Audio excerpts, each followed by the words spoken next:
একটু বলি, আপনার দোষ দিচ্ছি না আমি, কোনটা বলি সেটা শেষ করতে দেন। কারণ ইউটিউবাররা যত ভালো তার চেয়ে বহুরূপী বহুত আছে, আমাদের দিয়ে ইনকাম করবে আবার আমাদেরই ধুয়ে খাবে, বুঝছেন?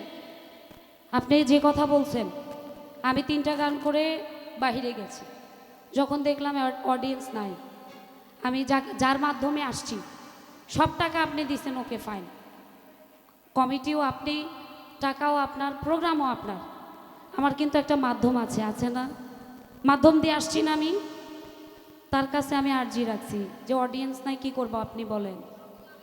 3-4 বার বলছি, পরে বলতেছে যে আপনাকে কষ্ট দিয়ে মঞ্চে তুলবো না, আপনি বিদায় নিলে নেন। আমি গাড়িতে উঠছি, গাড়ি স্টার্ট দিছে, তার মধ্যে আপনি আপনার অ্যালাউন্স শুনে কিন্তু আমি মঞ্চে আসছি। সেটা আপনাদের ব্যক্তিগত ব্যাপার, যে তার কথাই আমাকে আনতে পারছেন, আমাকে মঞ্চে তুলতে পারছেন, সে বিদায় দিলে যে সেটা আপনারা মানবেন না, সেটা আপনাদের ব্যাপার।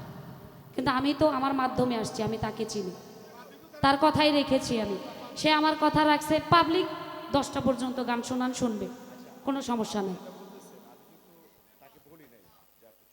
জি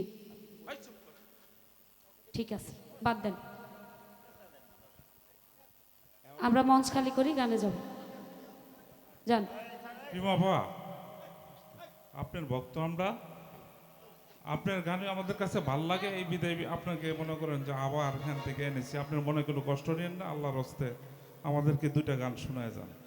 2টা না 5টা গান শোনাবো, সেটা কথা নয়, কিন্তু